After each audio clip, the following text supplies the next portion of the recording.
for staying with it. So this video is going to address a question that's in my mind that I think a lot of people may have, or they may have and they don't necessarily want to address. And that question is, why haven't you done exposure yet? Why haven't you done exposure therapy yet? Right? There's some people out there who know about exposure therapy, like for example me years ago, and we didn't really understand the concept of it. Like what does that mean, exposure therapy? Like, what are you exactly trying to do? And then when the therapist would say, well, I'm gonna have to bring in some food and have you eat it, right? Me having choking phobia, right, would be like, what are you trying to do to me? You're trying to kill me. um and that's how it is with most phobias, right? Social phobia, dog phobia, plane phobia, plant phobia, bug phobia, bee phobia. I mean, there's a lot of agoraphobia. Point is, we don't see in that moment that the therapist is trying to help us. We just see danger, and we get too caught up in our own thoughts and feelings. What my therapist called anticipatory anxiety. That kind of says, it's too scary, I can't, and then I don't want to do the exposure. You never want to do the exposure. You quit therapy, and then you end up suffering for years with choking phobia. So this is the question I want answered. Why haven't you? Yes, I'm talking to you. I'm talking to the people out there who have not done exposure therapy yet. Why haven't you done exposure therapy? And one of the reasons, I think, major reason, I mean, barring like, I guess, you don't have like, there's mitigating circumstances like poverty and lack of education. Like, I'm talking to people who, fortunately, or fortunately, who are in the modern society, who choose not to avail themselves of healthcare professionals and the huge resources on the internet. Why they don't take that first step and say, I'm gonna do an exposure. For me, what happens is, there's denial. I can't deny, I'm denying it, and then you get fed up with your anxiety. Most people, when they get anxiety, they try not to get fed up. They try to get to that level just before getting fed up. Irritated, agitated, right? Those symptoms of anxiety and depression. I use depression interchangeably with anxiety because you can get anxiety and depression. There's a huge comorbidity between the two. Anyway, so these people, they get that and they think, I'm okay. I don't want to get my anxiety at that. I don't want to bug my anxiety, get it at that higher level. I'm okay the way I am, because if I push to that next level, I'll experience emotions I'm not ready for. I'm happy where I am. I'm happy where I am. I'm happy, controlling my life with this level of anxiety. And to a certain extent, they don't see it this way. They're also saying to themselves, I'm okay with fear running my life. I'm okay with phobias running my life. And it's a long process. For me, as I said, I was first introduced to exposure therapy in 2010? Yeah, 2009. And, now it's 2020. And it was a long process. I'm by no means cured. I can see, though, a change in my attitudes towards fear and anxiety when you do an exposure therapy. So that question remains for people. Why haven't I taken that step? I've watched videos, for example. Let's say you've watched a video on exposure therapy, or a little bit about anxiety. You've heard it from this person and that person.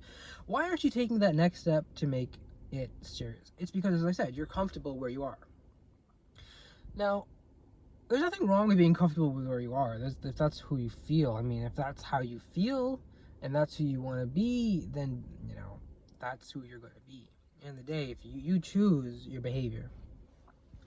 For me, though, I realized I ended up doing a lot of things that I didn't really want to do, because my anxiety was telling me to do them. And you need to ask yourself, do you want to live that inauthentic life of doing things just because it feels good, or you made this internal routine or this internal rule within yourself that if I do this and then that, my anxiety will be lower?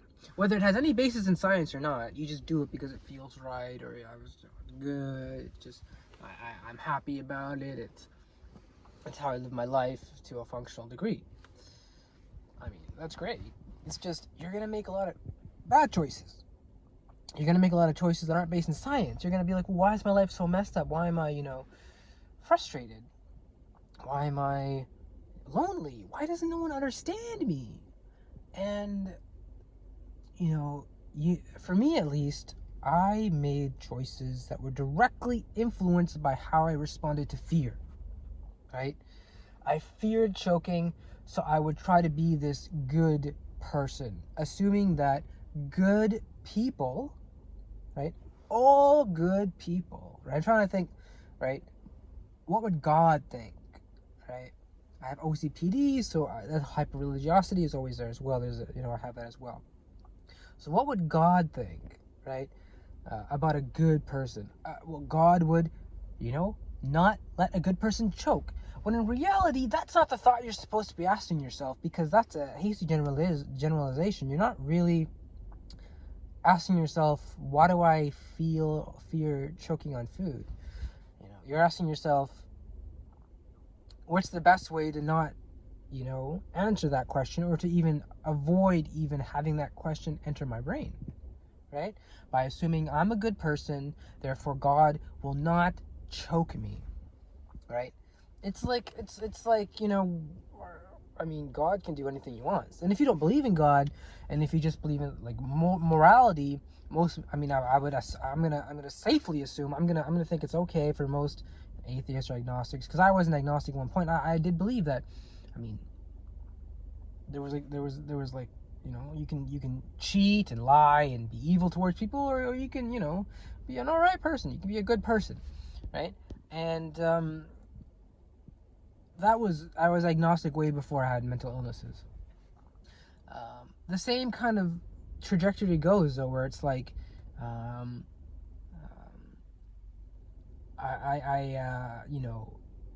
believe if I do a good thing will happen to me. Therefore, I'm safe. I'm safe, right? Safety behaviors. I need to feel safe. I need to feel in control. You're missing out. These people that say these things, you're missing out on a huge part of your life. It's like you're only dealing with a small part of your life. I figured out ridiculous things about myself, like, why do I, have choking phobia?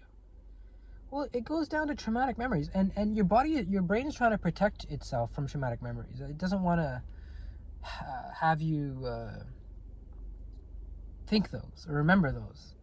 When you tell your brain that, I'm ready to feel, right? Making a conscious decision, I'm ready to feel fear, I'm ready to feel anxiety in a graduated way. For some people, it could be a whole, just bring the whole thing for me. Most people don't really like that though, in a graduated way. So in a hierarchy. Then their brain will say, okay, if you're ready for that fear, which is actually a fake fear, which I, in a way created, I don't know if the brain created it, the brain and you are synonymous, like you created it, then a part of you is going to click and say, okay, there's other things that are actually, in reality, way more scary than feeling choking on food, or that dread you feel, or, all of that. Some may even say, I don't know, like fear of death is very, very, very scary. There's other things that are equally as scary, I would say. For example, traumatic childhood memories. People have rough childhoods. And so what I'm trying to say is, exposure therapy not only exposes you to, your vulnerabilities and your fears, and your, you're basically just, you got your guard down and you're just ready for that anxiety to just do whatever you think it's going to do. Choke you, give you a heart attack, give you a panic attack, make you unable to talk, make you unable to think, make you unable to breathe, make you disoriented, make you dizzy, make you sweating, make you feel like nowadays that you have coronavirus. Right? If you don't prepare yourself by these inoculations of exposures, the anxiety will get worse, because your brain will think, okay, you know, you're not taking that seriously, so I can say anything I want and you may even believe it. And you'll start, you know, thinking just radical things that in reality, I don't want to say, I mean, they could help you if they couldn't help you. The point is they need to be based in reality. So I know I'm ranting a bit. I just want anyone who's watching these videos, I know they're not very important, they're not very popular. I mean, I know some people Google search exposure, and if they do watch my video, just do an exposure. Just do one. I mean, if it's a simple thing as eating a muffin or a slice of cheese, or just opening your garage door and looking outside at people, you know, for a minute, or looking at a picture of a dog, or perhaps petting a dog. It's that first step that hopefully will allow your brain to, you know, rewire itself. Something kicks in. I remember distinctly when it kicked in, when I realized my thoughts are bullshit. They're not real. I mean, if they're real, I would be dead by now. I would be in the afterlife. I would literally be communicating with like God and stuff. Like, oh my God, I'm in, you know, and I gotta face heaven and hell and all that stuff, right? Muslims have a very detailed, nuanced understanding. The point is, like, all people are gonna have these thoughts, like, I should be dead now because of what I've done, right? I can't believe it. I mean, I may be an extreme case, although to a certain extent, anxiety for a lot of people, you know, they can be extreme cases where you feel like you're gonna die and it's just like, I'm dead and I can't believe it. It could lead to depersonalization, derealization, and all that stuff. So as I'm saying, I want people to benefit from my videos, and you know, I want to show them that if you go back to my earlier videos where I was at a 70 or a 90 of anxiety, and I realized that it wasn't so much the food I was scared of as it was the action of facing my fear. And in reality, my fear is much more deep-rooted than fear of food. It's actually, right? And you start having these great thoughts about, like, what is it really about? Well, it's about, you know, like, being a gay Muslim. It's about the fact that my brother, who I had an incestuous relationship with, you know, choked on food when we were younger. I have a very odd understanding of sexuality. You know, I don't really understand where I fit in this world. These are the common things people have, the traumatic experiences that cause. You don't have to understand it fully. Oh, well, I can't understand. Most people aren't going to understand it fully. Like, just because my brother choked when I was younger, is that, you know, the doctor said that's probably why I have choking phobia. Okay. I mean, I'm not going to ask him, how exactly do you think that works? Because to me, it made sense. I'm like, yeah, that makes sense to my brain. And that's where it's very important to be educated and not just come up with theories about why you think you have your phobias. Because if you do that, then you're going to end up kind of just doing that and then not getting better, because you won't get into the root cause. You know, like, I remember I'll end it with this. There was an A&E Obsessed episode with a guy who was sexually abused as a child, and he was a germaphobe. He had OCD, and his entire house looked like a doctor's office. I mean, he scrubbed it down so much. He didn't even have trash in his house. He would take it to the bin in his garage or whatever. No trash in his house, spotless clean. And you know, it's obviously he would also I'm gonna preface this with a bit of viewer discretion. He would also clean his, you know, anus after, you know, pooping or whatever, a lot, to the point where, like, there would be abrasions and cuts, and he would clog his toilets. And it's a very shameful thing to admit. The point is, that is all your body telling you that you need to kind of, you know, realize, you know, there's something deeper at work. These are just the masking what in reality is a deep trauma that you need to consciously go towards and feel and sit there and live there, to get better. So and he did. He realized that those traumas from the past are directly related to why he needs to obsessively clean, right? Like, I'm no psychiatrist. It just looks like, it for me at least, sexual abuse. You're a dirty person. If you're a dirty person, that means you have to clean everything around you more so than someone who wasn't sexually abused, right? Because we can't, when we're getting sexually abused, like I was sexually abused, no one thinks rationally about sexual abuse. Like, right, I don't want to think about it. It's an irrational. Why would I want to? Anger comes, right? You don't want to think about these things. So as in a video for another day, the point is, unless we face our phobias, we'll never be able to tackle the underlying issues that are bothering us. And you may think you got it all figured out. Oh, I had a bad childhood and I have daddy issues, yada. You haven't really figured it out because you haven't really gotten the tools. You know, it's like driving, I guess, down the street and you see a barn on fire. And you say, oh yeah, I know that barn's on fire. You know, it's just gonna go down. At the same time, if you did exposure therapy, you could do more. You could, if you're driving in that same situation, if you're driving down a road and you see a barn on fire, you could be like, oh my god, that barn's on fire. Like, even though it's almost, burning and it's basically smolders, it could still save something, save somebody, call somebody, do something, even, right? That's the whole exposure therapy, that like fight for your life, because it causes suicide. Anxiety does cause suicide. People do take their lives because they don't want to deal with those emotions. Some people, the emotions are so, it's like a race in your brain. Like, I need to deal with my emotions before I just can't deal with them anymore, and I unfortunately kill myself. And I would like to believe, a lot of people have a lot of time. I mean, I'm not God. I would like to believe that you have to believe to a certain degree in your life that you have some time to deal with things. No one can just believe that they're going to die all the time. I mean, that's just not healthy. You need to believe you have some time to kind of deal with your problems.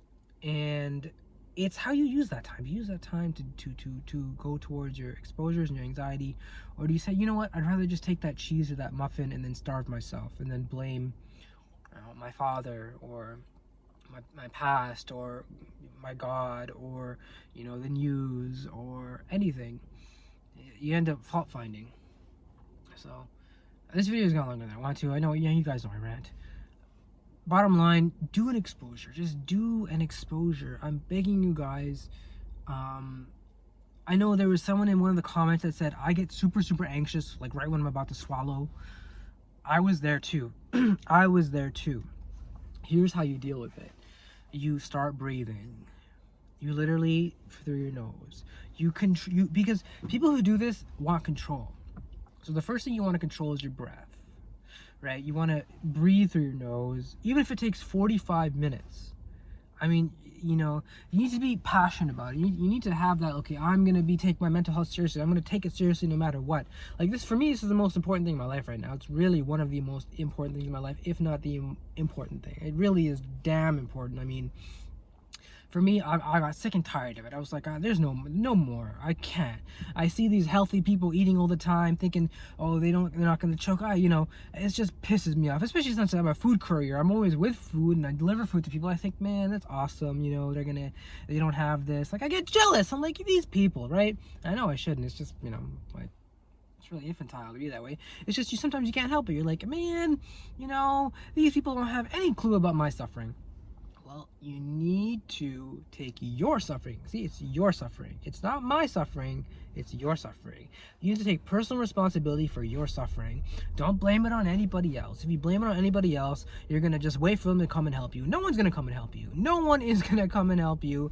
I mean, unless you're like a kid under the age of 18, even then there's like a huge type of under-education about,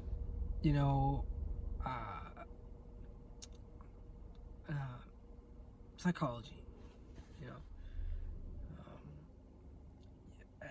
especially in traditional communities. There's just a huge, people don't talk about it, but I was talking to my mom about this. She's like, no, this is, back in our day, we would just kind of like, we would just assume people would just get over it. And then, the people who wouldn't get over it would be, in the sanitariums with the people who have more pronounced mental illnesses. That's not good for anybody.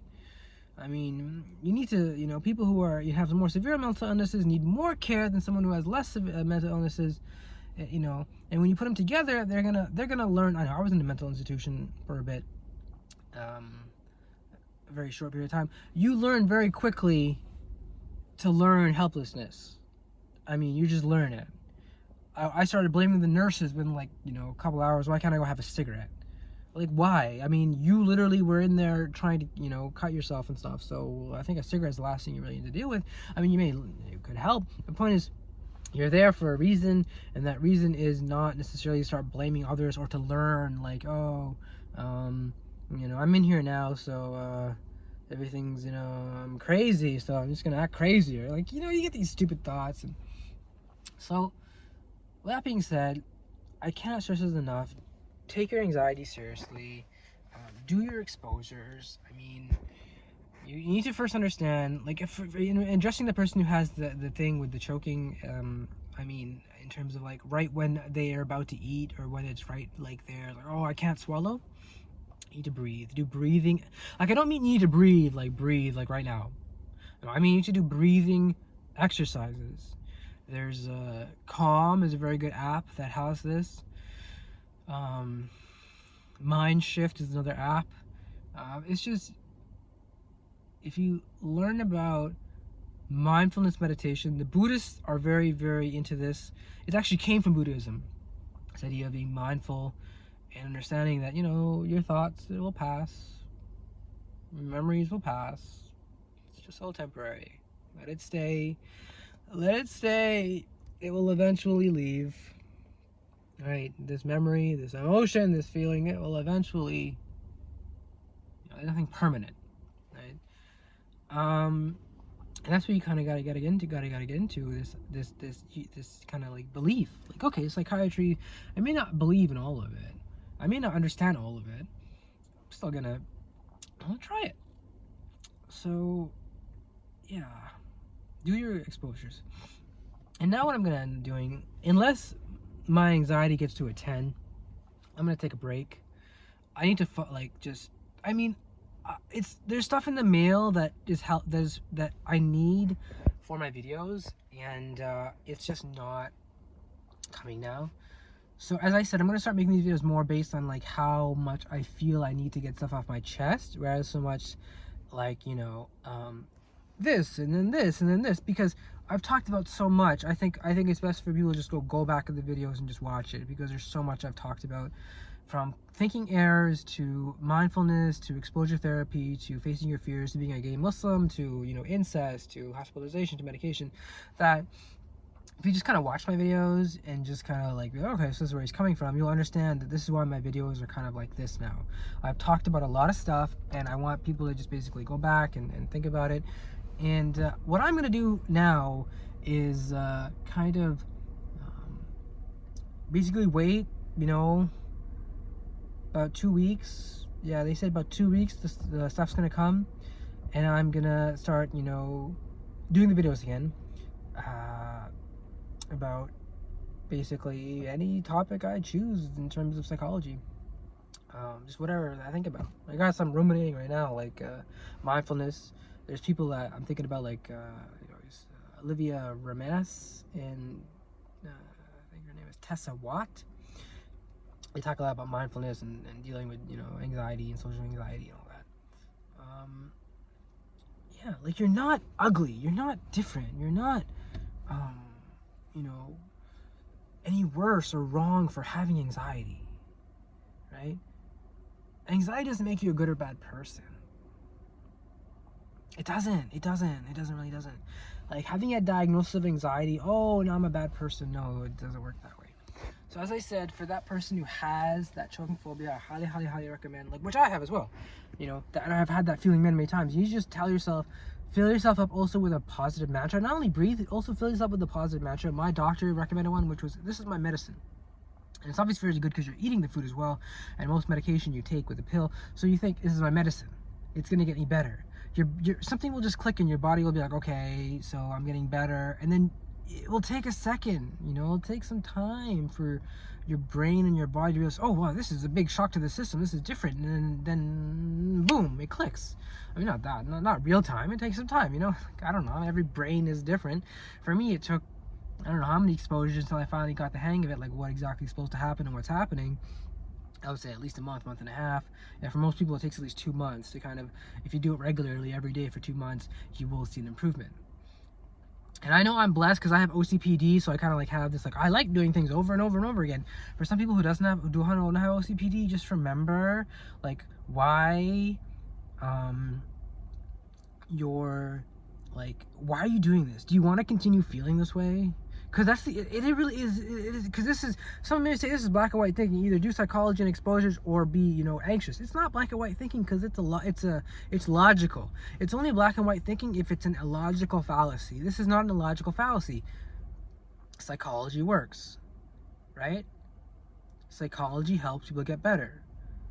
If psychology works, then psychology will help people get better, right? So do it. I mean, really, you got nothing to lose. I know. Anyway, end here. So I'm not really gonna do any more videos unless I just have this overarching urge to just make one, like to just get something off my chest. I'm gonna just wait for my cell phone stand in the mail, and then I am gonna get the markers from Walmart. And I'm gonna just start going crazy, writing things on whiteboards, anything that comes to my mind, like let's talk about this and how it relates to that, and I'll do that. If anybody needs a specific video about anxiety, do it in the comments. Any topic you'd like, I'll churn out within 1 to 2 days. For anybody who needs a video about anxiety and you know, is too lazy to Google, or just wants me to work, or, you know, likes me to talk, whatever, you know what I mean. I'm there for you guys to help you guys with that anxiety level, with any sort of like problems or questions you may have about anxiety. So, end of here. I mean, end of here. There's not much else I can say.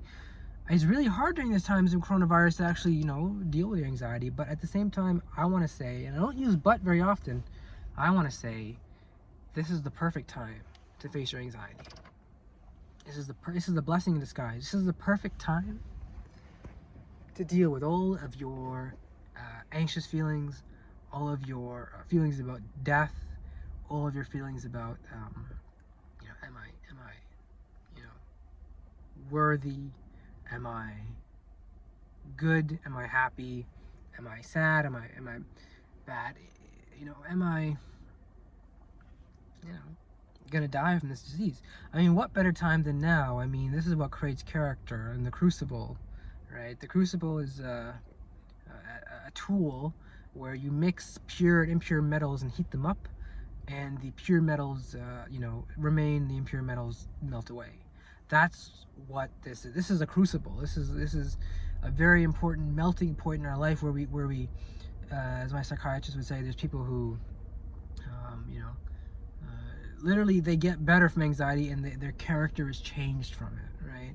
There's so many, you know, like quotes I could tell you. The point is, you get better through facing your fears and being, you know, like this, like I'm vulnerable, I'm, you know, let those thoughts come. I mean, they're just thoughts, and there's a relation to them with feelings, sure.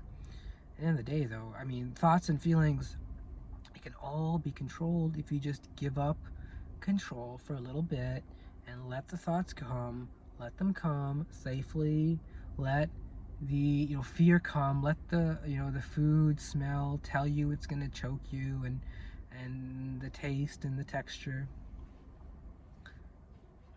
Stay there. I literally stay. I mean, what are you doing right now? I mean, besides watching the news, literally just stay there. I mean, just like, right? I mean, sit down, give yourself an hour if that's how you need, half an hour. Be like, all right, I'm gonna try it. I'm gonna try what this guy's saying. Because you really need to get to the, and don't be scared if other thoughts start coming that you never really realized before, or thoughts or emotions or imaginations of evil, dark, violent. It's your brain telling you you're doing the right thing, and that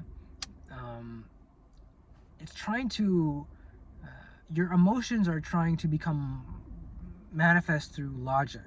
And of course, emotions and logic, that's why there's this kind of like disconnect. We don't really understand what's going on with our brain. We have these odd thoughts and these passing violent thoughts or sexual thoughts, or it's our emotions trying to make sense of who we are and our sense of self-worth and our logic and our everything. So that being said, as I said again, I'm not gonna make any more videos unless I really feel the need to. And if there's anyone who wants a specific video about anything, just leave it in the comments below. I will make it within 1 to 2 days. Not a big deal. And yeah, so my anxiety, I was rating it. It was a 4, and it went to a 1. I had some A&W, yeah, I'm not really trying to eat a lot. I actually ate less than I wanted to. I think, and I'm very thankful for this, because anxiety also frees you from like what you think your religion wants you to do. For example, I would not eat a lot thinking, oh, I'm fasting, it's really great, when in reality I wasn't fasting. I was scared shitless of choking on food. Now I can say, oh, I'm not going to eat all of that because I want to do a little, like fast, not a fast, you know what I mean, like a little, like, eat less, so I can, be in control of my passions, be in control of my sexual desires, be in control of, right, all of that. That's something I believe in Islam. And so you need to understand that, allow your thoughts, and that's such a great feeling to have. This is the whole point of why I'm making these videos, to tell people to do exposures. It's such a great feeling to have when you're actually in control of your thoughts, and your anxiety is not telling you what to do. You told your anxiety just left, and now you're like, all right, I can do this because I want to do it. Not because, I made some story, mental self-talk in my head about this and that and this and that. About, oh, if I eat less, I'm a good person, even though I'm on the border of fainting, and like, this is like way beyond what I think most people would do in my kind of age and socioeconomic group and gender and religion, and in the time we live in. So yeah, we really just need to be able to keep it more realistic here. But guys, like, just, your worst fears are never gonna happen. Trust me, they're not. Like, and I can tell you that because your worst fears will always add on more and more and more, right? I'm gonna die. I'm gonna choke. I'm gonna choke and die. I'm gonna choke and die alone. I'm gonna choke and die, not alone, worse. I'm gonna choke and die driving on the way to the hospital, getting into a car accident. I'm gonna choke and die, right? At a religious gathering, and they all start laughing at me and telling me, you're damned to hell for being a pedophile, or for being a gay, or just these horrible thoughts come to you. With all due respect, they're just thoughts. Once you can realize they're just thoughts, and they're not, no one's ever died from thinking anything, right? Sad or depressing. There's emotions that happen. Once you realize that, then you can start changing your emotions. Just be like, okay, thoughts, have at it. I'm gonna get better from them, right? I am gonna get better from facing my thoughts and my emotions and my feelings and my fears and my anxieties. You will get better, I trust me. You need to find someone who you trust, and they need to tell you this, and even if you have to pay them, just so that you can say, okay, I trust this guy and he said this, and I believe it. That's really sometimes what it comes down to. You need to find someone who you trust, and that person will kind of be your confidant. As you say, you need to have someone who will believe in you before you can believe in yourself. I can be that person for people. I know you guys don't really know me because of this whole YouTube thing. So in lieu of that, find other people. Find, family. If you're alone, that's what I'm saying. If you're alone, if you have questions, make a comment here. I'm here for you guys. I have no ulterior motives here except to vent and to kind of connect and to help people with anxiety and depression. So with that being said, I've really ranted longer than I wanted to. I'm gonna just kind of be here now and just kind of show you what I'm gonna do in my life now that there's really nothing to do. I can just get this phone. Now bear with me, the phone is going now a little bit. I'm still here. I'm gonna have some weed. I was thinking to myself, I shouldn't smoke. I'm saying should. What I was really saying is, don't smoke weed so you can be more grateful to God, because I feel like I may have the very fact that I'm not experiencing really real symptoms of coronavirus is a huge type of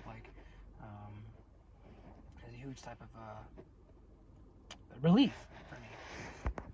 So with that being said, yeah, I'm just gonna find it here. There's not much else I can say. In reality, I just mention the weed because perhaps I want someone to be like, it's okay to smoke weed. And in reality, that's something you need to ask yourself. How much weed do you think is appropriate, especially during a time when we have respiratory distress going on, yada yada. End of the day, though, people make mistakes. People are human, and if you get too scared the first time you do an exposure, I mean, it only just means you did too much. Try doing half or a quarter of what you did. So if, for example, if looking at a picture of a dog was too much for you, just type, the word dog, or just think about a dog, or just watch a movie that tangentially mentions dogs, or even just pets if you feel that's even too much. Try it. It's worth it. It will change your life. I'm not selling anything. I'm simply telling you my cumulative, I'm basically telling you the sum of all my knowledge about psychology for my past 10 years, and I owe it to people to know, to say this to people, to show this to people. I want them to be like me in terms of like not dress like me, or act like me, or even talk like me, or even eat what I want to eat. In terms of how they think that it's okay to be anxious, it's okay to be vulnerable, it's okay to be scared. It's okay. Your parents are lying to you. Your religion is lying to you. Your society is lying to you. People who are not anxious and told you that you're lower than a person for being anxious are lying to you, because it's your self-subjective reality. And the questions that you ask yourself, right, when you do the exposures, are questions that only you can answer.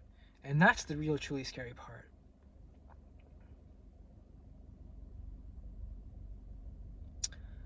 All right, guys. So, I'm going for Formula 1. And remember, guys, stay with it.